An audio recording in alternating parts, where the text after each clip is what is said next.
Siap-siap ada surat resmi dari Kementerian Sosial Republik Indonesia. Apakah ini surat percepatan penyaluran bantuan PKH tahap 3 atau surat susulan pencairan bantuan PKH tahap 2 PT POS?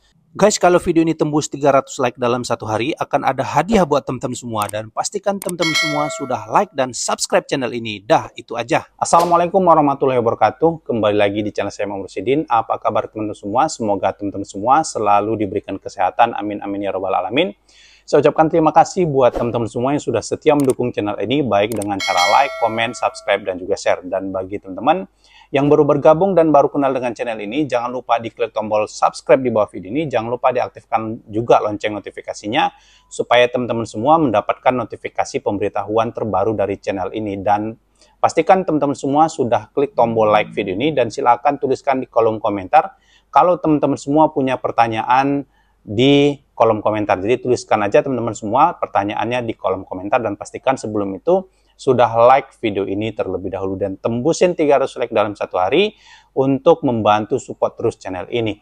Nah, di video kali ini kita akan membahas seputar pencairan bantuan program Keluarga Harapan untuk PKH tahap 3, kemudian pencairan bantuan PKH tahap 2, yang sebelum-sebelumnya itu belum, sampai hari ini belum ada yang cair untuk PKH tahap 2 PT POS Indonesia. Namun sebelumnya, seperti biasa kita akan coba jawab pertanyaan dari teman-teman semua yang sudah bertanya di kolom komentar di video saya sebelumnya.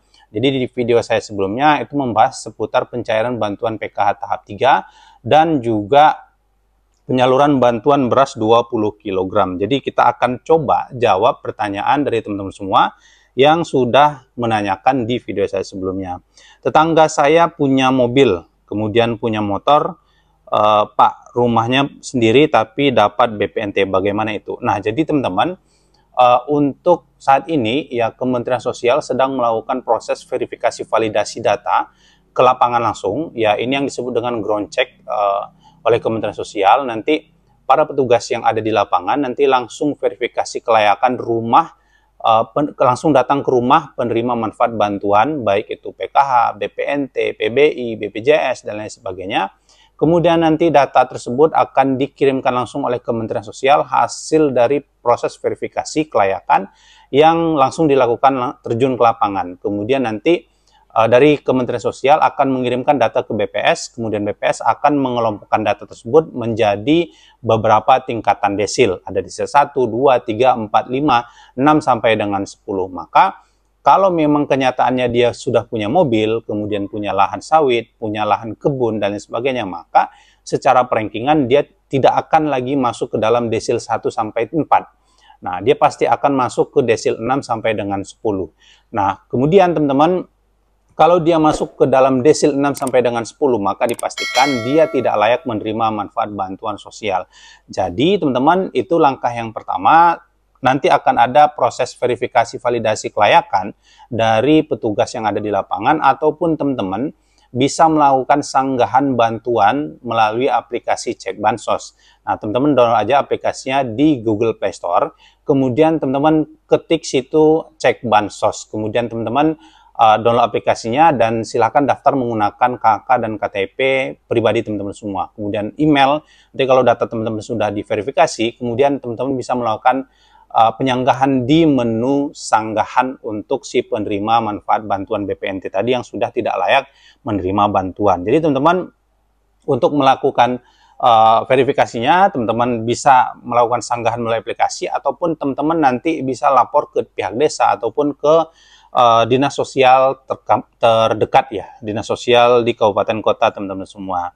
Kemudian kita jawab pertanyaan yang kedua, kalau mau cair ya dicairkan, kalau nggak dapat lagi ya kasih kabar, biar nggak terlalu berharap, kasihan mereka yang membutuhkan. Jadi memang teman-teman, para penerima PKH juga sampai hari ini belum menerima data pasti BNBA yang cair dan yang tidak cair. Jadi para penerima PKH ini hanya melakukan pelaporan bagi siapa yang kemarin bantuannya tidak masuk, kemudian jika ada KPM yang mau melakukan pengecekan data desil, ya ini bisa dilakukan juga di dinas sosial, di pendamping PKH juga bisa melakukan pengecekan desil 1 atau desil sampai dengan desil 4 atau 6 sampai 10. Jadi hanya sebatas melakukan pengecekan. Nah, untuk bisa memastikan apakah teman-teman itu masih masuk ke dalam desil kelayakan penerima manfaat bantuan sosial, teman-teman juga bisa melakukan pengecekannya melalui aplikasi Cek Bansos ya teman-teman. Melalui aplikasi Cek Bansos, nanti teman-teman bisa lakukan pengecekan, pencarian berdasarkan nama, kemudian nanti di situ akan muncul keterangan nama, umur, alamat, dan lain sebagainya. Nah, kalau di aplikasi Cek Bansos itu masih tertera status desilnya itu 1 sampai dengan 4 dan status BPNT PKH-nya itu April sampai dengan Juni, itu berarti bisa kemungkinan besar ya bisa dikatakan pasti bantuan tersebut masih akan tetap cair nanti sampai di tahap 3. Nah, jadi pastikan teman-teman untuk bisa memastikan apakah masih menerima bantuan atau tidak, teman-teman bisa lakukan pengecekan di aplikasi Cek Bansos. Nah, kemudian kita jawab pertanyaan yang ketiga, tapi katanya di sini yang dapat beras tetap aja orang mampu, malah orang mampu malah nggak dapat, sementara yang sudah mampu semuanya dapat. Jadi terkait bantuan beras Bulog 20 kg, nah ini juga harus dipastikan lagi teman-teman, karena memang bantuan beras Bulog 20 kg ini sistem penyalurannya itu manual ya. Meskipun para panitia penyalur bantuan beras Bulog 20 kg itu sudah memiliki data, tetapi mereka masih bisa menggantikan data tersebut dengan data lain. Nah, kalau misalnya data yang digantikan itu berasal dari luar rekomendasi Kementerian Sosial, maka mereka harus melakukan musyawarah dengan desa ataupun kelurahan yang ada di wilayah masing-masing dengan menerbitkan berita acara dan lain sebagainya, maka beras tersebut bisa digantikan ke orang lain. Nah, bisa jadi teman-teman di wilayah teman-teman ada yang dia tidak terdaftar sebagai penerima bantuan beras Bulog 20 kg, tapi dia bisa dapat. Nah, karena memang proses pergantian tadi, mungkin karena yang si penerima tadi sudah meninggal, pindah alamat, tidak ditemukan, dan lain sebagainya. Jadi, bantuan tersebut bisa dialihkan atau digantikan dengan KPM lain. Nah, tetapi dengan prosedur tertentu. Kalau dia datanya itu di luar dari data Kementerian Sosial, data rekomendasi Kementerian Sosial, maka dia harus menggunakan berita acara atau musyawarah yang dilakukan oleh desa ataupun kelurahan yang ada di wilayah masing-masing. Nah, tidak bisa memastikan juga apakah si KPM itu dia menerima bantuan beras Bulog 20 kg, tapi dia selama ini tidak pernah mendapat bantuan BPNT dan juga PKH, ya berarti itu masuk ke dalam data pengganti. Bukan berarti nanti di tahap berikutnya dia akan menerima bantuan PKH dan BPNT, tidak. Tapi misalnya, kalau dia di aplikasi Cek Bansos itu selama ini bantuannya itu cair melalui PT Pos Indonesia, kemudian di aplikasi Cek Bansos itu datanya masih ada, kemudian statusnya itu masih April-Juni, tapi dia hanya menerima bantuan beras Bulog 20 kg. Nah, itu baru kemungkinan nanti di tahap 3 akan cair juga untuk yang tahap 2-nya. Jadi double nanti di tahap 3 bantuannya, baik PKH ataupun BPNT. Jadi teman-teman juga harus memastikan data teman-teman tersebut di aplikasi Cek Bansos, atau teman-teman bisa melakukan pengecekan melalui Dinas Sosial atau pendamping di wilayah masing-masing.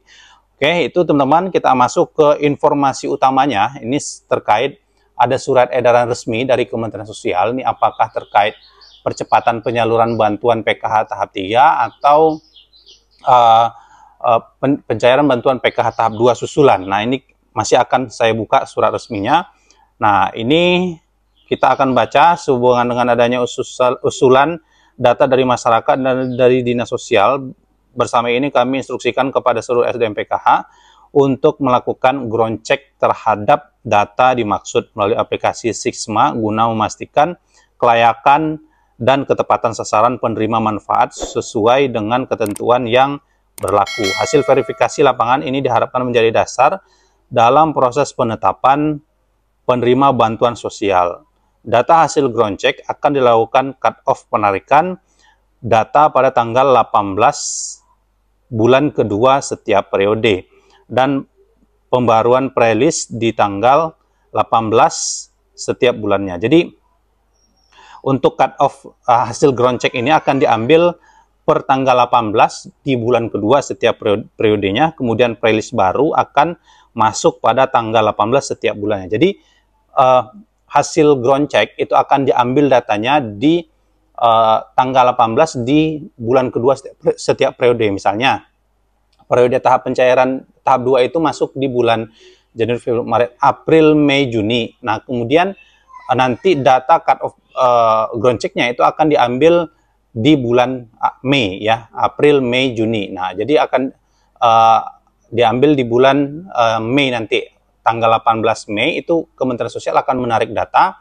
hasil verifikasi lapangan apakah si KPM itu layak menerima bantuan sosial atau tidak. Nah, kemudian kalau dia masih dikatakan layak, maka akan masuk ke dalam proses sinkronisasi data, verifikasi data, dan akan masuk ke dalam proses penyaluran bantuan PKH di tahap selanjutnya. Jadi, teman-teman, dari surat resmi ini bahwa para penerima PKH ini akan melakukan proses ground check. Nanti di sini hanya tidak pakai PKH saja ya, tetapi juga ada petugas sosial seperti TKSK. Ini akan juga ikut melakukan proses verifikasi kelayakan di lapangan yang disebut dengan ground check. Kemudian data tersebut nanti akan diambil setiap tanggal 18 setiap bulannya oleh Kementerian Sosial untuk menentukan atau menetapkan kelayakan penerima manfaat bantuan sosial untuk di tahap selanjutnya. Jadi nanti misalnya ini kan periode bulan tahap 3, Juli, Agustus, September. Nah, nanti di tanggal 18 Agustus ini akan Kementerian Sosial akan menarik data, ya, akan menarik data siapa saja yang masih dinyatakan layak menerima manfaat bantuan sosial baik PKH ataupun BPNT yang di tahap selanjutnya akan disalurkan. Nah, ini jadi nanti pihak petugas sosial di lapangan akan ada proses kelayakan di lapangan, kemudian nanti akan ada proses wawancara, ya, kemudian para petugas sosial akan mengisi formulir sesuai dengan kondisi yang ada di lapangan. Kalau memang dia punya mobil, dibuat punya mobil. Kalau dia memang dindingnya itu terbuat dari papan, dibuat dari papan. Intinya, hasil wawancara tersebut adalah hasil real yang ada di lapangan, kemudian dilaporkan ke Kementerian Sosial. Kementerian Sosial akan melaporkan data tersebut ke BPS. BPS akan melakukan proses perankingan yang disebut dengan desil. Maka hasil dari perankingan BPS itu menjadi acuan Kementerian Sosial untuk menetapkan siapa yang layak menerima bantuan sosial dan siapa yang tidak layak menerima bantuan sosial. Jadi itu ya teman-teman, surat resminya terkait proses ground checking atau verifikasi kelayakan penerima manfaat bantuan sosial baik PK ataupun BPNT yang ada di lapangan. Mungkin itu saja informasi kita pada hari ini. Semoga informasi ini bisa bermanfaat dan berguna bagi teman-teman semua. Dan pastikan teman-teman semua sudah klik tombol like video ini dan silahkan komentar di kolom komentar kalau punya pertanyaan. Saya Imam Rosidin, saya ucapkan terima kasih yang sudah nonton video ini. Assalamualaikum warahmatullahi wabarakatuh.